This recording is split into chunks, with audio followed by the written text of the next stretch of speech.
Hello everyone, welcome to the Kiki London YouTube channel. My name's Amanda. In today's video, we are going to be doing a easy build up gel tutorial with colour on top, as we're going to be featuring two of the brand new Kiki London shades which launched today. So starting off, I have already done a lot of my prep off camera.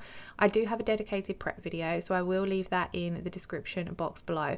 And I have got a layer of the Kiki London peel off base coat underneath, just so I can easily remove this, as we're just doing this for demonstration purposes. So I'm going to come in and apply my nail tip, and I'm just using a small amount of glue to stick this down at the very free edge of the nail. And I was using a long coffin nail tip, and I wanted to show you guys how you can just change these into the shape that you're wanting.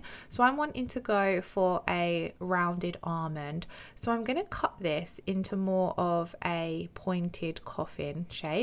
And then I did this using the K&S scissors. I love these for trimming my nail tips because they're nice and sharp and you can get more of a precise cut with them. And then I'm going to go in and use the 180 grit side of my Kiki London file to finish off shaping this nail tip. It's a lot easier to create a rounded shape with your file rather than trying to cut it with your scissors. So you kind of just want to cut off the bulk of the tip with your scissors, so you've not got too much filing to do, and then come in and just create that rounded shape with your nail file. Now you want to come in and remove the shine from your nail tip so that your gel polish sticks to it. And at this point you would etch the nail plate as well with your buffer.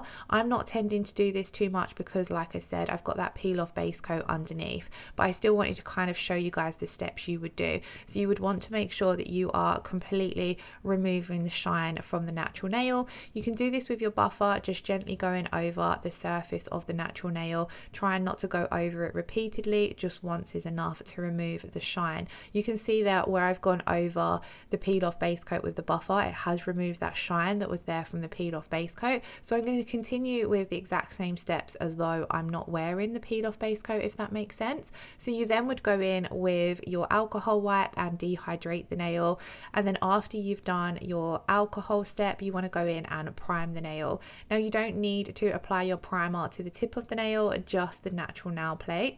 And then we're going to go in with our base coat. So I'm going to use RB19 today. I've probably said this in previous videos, but I love combining the rubber bases with the easy build up gels, because if you are using them without colour on top, you can switch up the different colour of your rubber base to the color of your easy build up gel, and it's going to kind of change the color of the easy build up gel because some of them are quite sheer, so then you can see some of the rubber color base coming through and it kind of affects the look. So it's a really fun way to create kind of like your own colors. So I'm coming in with my rubber base and I'm going to apply this to the entire nail. Now I love using this when I'm working with tips because where it's that little bit thicker, it kind of feels that unevenness that you have between the tip and the natural nail plate. So I've kind of worked it in to the natural nail plate and then floated it down. I'm then going to switch to using my stripe liner brush just to push that gel slightly closer to the cuticle area and make sure it's nice and neat around the sidewall area as well.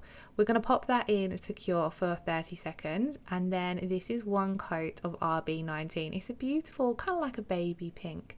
And then for our builder gel in a bottle, I'm going to be using a neutral pink, and I'm going to go in and apply a slip layer to begin with. So we're going to paint on a thin layer of the builder gel to the entire nail, making sure that we're not getting any on the skin or cuticles with this step, because if you tend to get your slip layer on the skin and cuticles, then your builder ball gel is going to follow that slip layer and end up in the skin and cuticles as well. So if you do happen to get any on the skin, you're going to want to clean up with a little bit of alcohol.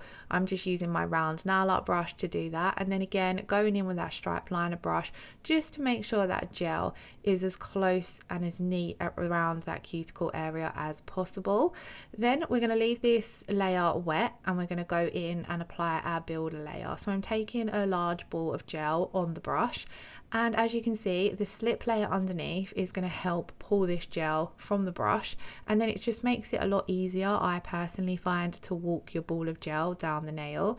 And this is what I'm doing. I've just placed it down at the apex area, so just back from the cuticle, and then I'm just walking it down towards the tip of the nail, creating kind of just a thin to medium layer at this point, because we're working on a medium length extension. So I'm going to do this in 2 layers anyway, but I'm just making sure here that I'm pulling back some of the gel from the free edge, because we don't want a bulky tip.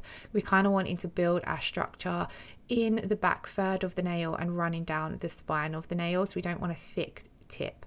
Once I was happy with that, I popped this in to cure for 60 seconds, and I'm just pointing out here that I've built up some of the apex, but the nail is a little bit thin, and there's also a little bit of a dip, so I want to make sure that I fix that on the second layer. So we're going to come in again and repeat that same step as before. So I'm taking my brush with a small amount of gel and going in and putting down a thin slip layer, making sure that this is nice and neat, coming in and removing any excess if necessary. And then we're going to come in with our ball of gel, and I'm placing this down kind of at the cuticle area, but I'm pulling a lot of it back. I didn't have enough product at the cuticle area in that first layer, so I wanted to make sure that there was still a nice amount there. But again, we don't like at the free edge, we don't want a thick free edge, we also don't want a thick bulky cuticle either. And then on this layer, I'm going to use my stripe liner brush just to kind of help guide that gel into place. So again, pulling some back from the free edge, pulling it down towards the cuticle area, the apex area, and then you can see we've built up a bit more of an apex, and the nail has a better structure to it. I'm going to hold this layer upside down for 60 seconds just to help pull some of that gel into the spine of the nail, and then we pop that in to cure for 60 seconds. Now, depending on your application, you might feel as though you don't want to file or buff the nail to refine it. If you're happy with your application at this point, you can go straight in with your color on top. I wasn't 100% happy with the shape, so I wanted to come in and fix up the shape, and then I did feel as though it was just a little bit bulky at the free edge point of the nail, so I decided to come in and refine the entire nail just so everything was nice and contoured. It's going to look nice and sharp. The great thing about the Easy Build Up Gel is it files super effortlessly, so just taking a few seconds to run your file over the free edge, over the surface of the nail, it doesn't take long, but it gives the overall finished result it looks a lot more professional, a lot more perfect in places. And then of course, if you have applied your application too thick or too bulky, if you feel as though it's a bit uneven, at this step you can fix it with your file. Now, as I mentioned, it does file very easily, so I recommend just using the 180 grit side of your file, because you don't want to over file and end up with a too thin nail. So I'm just coming over here, I'm going down one side wall, and then across the cuticle area, down the other side wall, and then up the other side wall. I hope that makes sense. So I go down one side, around the cuticle, and then up the other side, and then I tend to just gently go over the entire surface of the nail. I did have, like I said, have a little bit of bulk at that tip point of the nail, so I'm kind of just trying to thin that out here as well. And then just wanting to fix up that shape. It did look a little bit uneven on one side, so I'm just spending a little bit of time fixing up my side walls. You want to tend to not angle your file underneath or onto the top when you're doing your shaping. You want to keep it nice and flat up against your side walls so that you don't file into the gel and kind of create this curve, if that makes sense. We're then going to want to clean away all of that dust from filing and buffing. I did just quickly go over with the buffer just to get out any harsh scratches that are left behind from filing.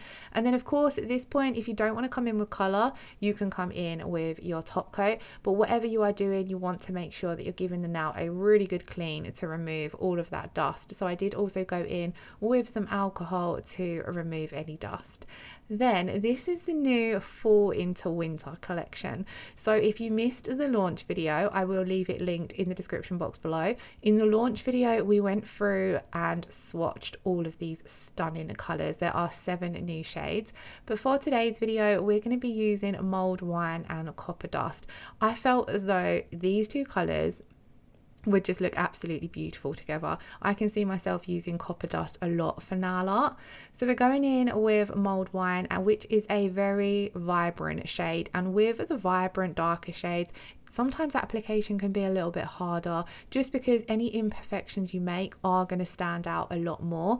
So I'm going in with a small amount on my brush and I'm working my way up to getting close to those sidewall areas, just getting as close as I can with my brush, but I'm kind of holding back from getting too close to that cuticle area so that then I can go in with my strap liner brush, load it up with some of the Mulled Wine gel polish and just use this to get a little bit closer, tuck everything in, make everything look that little bit neater and sharper without stressing about hitting the skin and cuticles.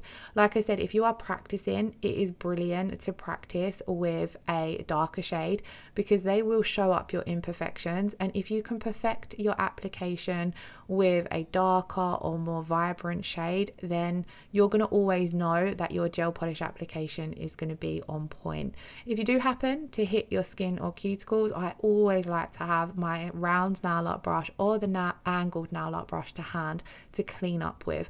Both of these are dense enough that you can just have a small amount of alcohol on them and go in and clean up the area, but you will find with some of the more vibrant shades that they do tend to stain the skin. So if that happens, I give around the skin a really good clean with some alcohol after I've cured my gel polish. So we've done one thin coat of this. This is a very pigmented shade, so 2 thin coats are going to go a very long way. You want to keep your application nice and thin so you don't have any curing issues. So when it comes to that second coat, I'm also going to go in and cap the free edge, and then again the same process as before. I'm going to apply the colour as close as I can to the cuticle and sidewalls with the bottle brush, but then just come in with my strap liner brush to get a nice neat application. Again, this is one of those steps that just takes a few seconds, but it really elevates the finished result. I did have a little bit of dust that had landed on my gel polish, so I was just getting rid of that here. I'm then going to pop this in to cure for 30 seconds, and then of course you could come in at this point and just top coat the nail and have a full nail of the gorgeous Mulled Wine. I wanted to come in and kind of do like a side swooping French. I didn't want to go for a full-on French, I just wanted to kind of have like a little swoosh. So I'm going across the nail with the bottle brush using that gorgeous copper dust, and then I'm going to take my strap liner brush and kind of just, I wanted this to look a little bit more rounded. I didn't want it to look as sharp as what I'd created it with the bottle brush. So I'm just taking my strap liner brush with a small amount of gel polish and just kind of perfecting that shape. If you don't feel confident going in and doing this with the bottle brush, you could apply a small amount to a palette and go in and do the entire tip with your strap liner brush. But I don't feel as though it's too hard with the Kiki bottle brushes to do this, especially on longer nails, but obviously shorter nails, your strap liner brush is your best friend. Now I wanted this colour to really pop over the Mulled Wine, so I popped this in to cure for 30 seconds and then decided to come in with a second coat. But I'm going to go in with my strap liner brush on the second coat just to get a bit of a neater application on that swoosh, and then I'm just filling in the colour here with my strap liner brush as well. You can also come in, I think I do, with the bottle brush just to neaten everything up and make sure that there is enough colour applied so that it doesn't look uneven. So I've got barely any gel polish on my brush at this point. And then how gorgeous does copper dust look with Mulled Wine? It is such a stunning combination. I think this colour will pair with so many colours, both in the new collection and the existing Kiki range. Once we have finished our nail art, we're going to come in and top coat, and I'm going to top coat with the crystal top coat. Of course, at this point you could use any top coat of your choice. If you wanted a matte finish, I highly recommend checking out the No White matte top coat. If you are wanting more strength on the nails, I would recommend reaching for the rubber top coat. The crystal top coat does give the most stunning high shine, which is what I really wanted for this design. So we've done one coat of that, curing for 60 seconds, and then we're going to finish off with this sweet peach cuticle oil. So I'm going to come in and just apply a drop of this down at that cuticle area, give it a good rub in. As we go into the colder months, I can't stress enough how important it is to use your cuticle oil. Do check out the K&S hand lotion as well, which is great for keeping your skin nice and soft. But then this was the finished result. Do let me know if you have any questions in the comments below. Let me know if you'd like to see more builder gel tutorials, or if you'd like to see more nail colour designs, hit me up with your suggestions. If you haven't already checked out the new collection, I highly recommend it. The website is linked in the description box below. I hope you all have a wonderful weekend. Thank you so much for watching. If you enjoyed today's video, do give it a thumbs up. If you're not already subscribed, hit that subscription button. Lots of love. Take care. Bye bye.